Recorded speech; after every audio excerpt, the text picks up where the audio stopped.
back to my channel. I am naturally Curlysa, and today I'm gonna give y'all some tips on how to grow your page. I'm gonna explain to y'all kind of how I grew my page from 300 to 7,000 and then about 6.5 months. And no, I did not buy my followers. Anybody got time for that? I got bills. Who buys followers anyway? I'm just saying. If you like this video, like and subscribe to my channel. Follow me on Instagram at naturally_Curlysa. I have a lot more content on there. Let me just start off by why I made my page. I made my page originally because when I started getting really good with doing my hair, people would ask me all the time what products I use, how did I do my hair, what style is that, hold on, let me get a piece of paper, let me write this down. I changed my personal page to a business page and made it a natural hair page instead of starting from scratch. So I started with about 330. Now, mind you, I only originally made the page so I can send people to a point of reference. So if I didn't have that much time to talk to them, I wanted to be able to give them my YouTube and my Instagram so that they can go check out my videos and look at how I kind of styled my hair. Even though I started off with 300 friends, not all of those friends on there were active. And also I did lose friends when I was posting natural hair because not everybody wants to see that all the time, and I expected that, and I wanted the people that didn't want to be there to exit stage right if they wanted to leave, and the people that wanted to stay. The first thing that I did that I had to learn was be yourself. And I originally started off, trying to be like everybody else. When you have 10 minutes left or you gotta keep your deep conditioner on for 10 minutes, everybody does I don't have a watch on. Why am I doing that? Why do you do that? I mean, it's cute for some people, but for me, it's like, that's not me. I don't do that. Or, when people do their hair, they make these crazy faces, and I was trying to do that, but I really had more of a focused face. I was trying to do what everybody else was doing, and it wasn't working for me. I also started off doing voiceovers, and voiceovers are the hardest things to do. I can't do them to this day. I don't understand how y'all do it. So I started talking, and when I started talking, I started putting out more of my personality in my videos. That's kind of when I started growing my following. I also had to get the right equipment. So when I started off making my videos, I didn't have any lighting. I didn't have a microphone. I still don't. I use my AirPods as a microphone so you all can hear me. But I didn't have any lighting, so I was in the bathroom with horrible lights. I ended up buying a ring light for $30 on Amazon. And then I wasn't understanding that if I have the ring light on, you don't need the light on in the bathroom. And it wasn't until I had the lights off one time that I realized that I could see myself better in the dark. So I'm in the dark right now, but you wouldn't know because you have to get the right lighting. When people want to share your videos on other platforms and other pages, you got to make sure you have a clear video. You also have to practice editing your videos, and that is something that I kind of played with before I started making videos. I was an Android user forever.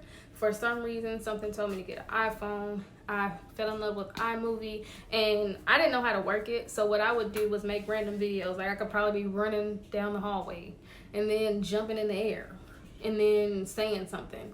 And then I would go back to iMovie and I would play with it, and I would try to figure out, okay, so if I splice this right here, oh, okay, I can add music right here. I have a sound effect. Y'all all know my favorite sound effect. It's my favorite sound effect. I put that in every video. It just adds more emphasis to what I'm trying to say.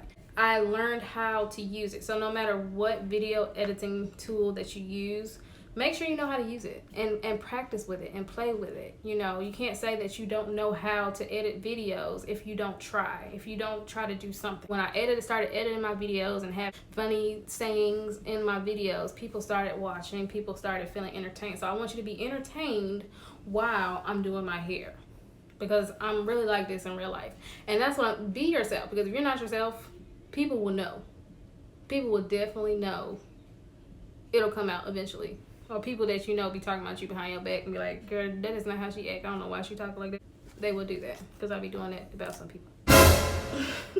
Another thing that I did was I did not overpost. I will post one time a day If I have to post something else, it's because I'm trying to do something else, like maybe a giveaway. Nothing is worse than posting 17 posts a day and people scroll down your timeline and all they see is you. I didn't want to do that. I eventually started using my stories, but I don't overpost on my page to keep it decluttered. When I started off as well, I did paid promo on, I'm gonna say the main page that I did paid promo on was Natural Born Curls. And I absolutely love that page because you have these pages that want you to do paid promo and they want you to email them and DM them and for rates.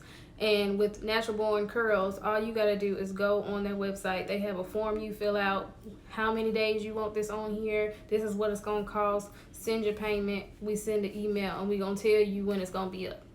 And they got a big following too. Something that some people don't know is a lot of the people that you see on these hair pages, they paid to be there. Unless they have over like 100,000 followers or it's a video that's gone viral that everybody's talking about, people paid to be on there. And you pay for the caption that you put on the picture too.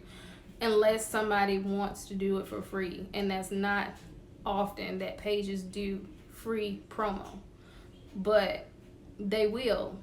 But most of the time it's paid. So when you pay for promo on these big pages, that's how you get your name out here there for people to see more of you. And whatever video or that you put on these pages, make sure it's a good one to make people want more from you. Once you reach, and I realized too, once you reach like 1,000 followers, that's when people start coming out the woodwork. Because you know, a lot of these brands don't want you to be a brand ambassador unless you have over 1,000 followers. And people start coming out the woodwork and start following y'all. And like, it's like Instagram just starts spreading your stuff out on the Explore page. Like, oh, okay, well, she got this amount of followers. Let's go ahead and put her so more people can see her. Oh, people must like her. Let's show some more people. Lastly, this last tip that I'm going to give that I kind of grew my page is to sell yourself outside of social media. Not a prostitute. Don't be a prostitute. If you like that stuff, that's on you. Get your money. But that's not what I'm talking about. What I mean is, if somebody sees your hair and they like your hair, which is something that I do, I would tell them, Oh, okay, well, if you like my hair and how I do it, I do have a natural hair page, and this is this, and this is that, and go follow me. Let me write it down for you. sell yourself outside of social media so that other people can come to your page and then they tell their friends about your page, and then that's how your page will grow too. You are a brand. That's what I learned. I am a brand, and I have to sell myself. No prostitute. So make yourself known. Be yourself. It's cool to be inspired by other people. Like, I'm inspired by a lot of people, and you know, if I do take something from somebody that I really like, I will tag them in it. If it's a trend going on, of course, you know, everybody knows it's a trend, but don't be so inspired to where you're a copycat. Don't copy everything that other people do. Don't try to make your videos like other people's who have big pages. I'm gonna tell you, somebody that page that I really like is In a 90s Kind of World. I love her page. I love her personality. I love her funniness. Like, I know that's her in real life. Be authentic. The main thing that I did to grow my page is to be authentic. Be yourself. And that was the kind of the second point that I pulled up. But it's so important to be yourself, because if you're not yourself and you're acting and you're trying to be something you're not, or trying to be like what you think a natural hair influencer is, then you're gonna come off as cheesy and people are not gonna rock with your page. So I just want to give y'all a couple tips on how I grew my page. I thank y'all that are on my page or that's been rocking with me. We're still growing, still trying to come out with more content. I got some big things planned in February. Not only is it my birthday month, but me and a girlfriend are actually doing something big. I'm not gonna talk about it, but details are coming soon. So that's it, people. That's all I got. I hope this helped you a little bit on how I kind of grew my page. Again, these are the things that work for me. You do what's best for you, and you go at your own pace. And that's all. I'll see y'all in the next video.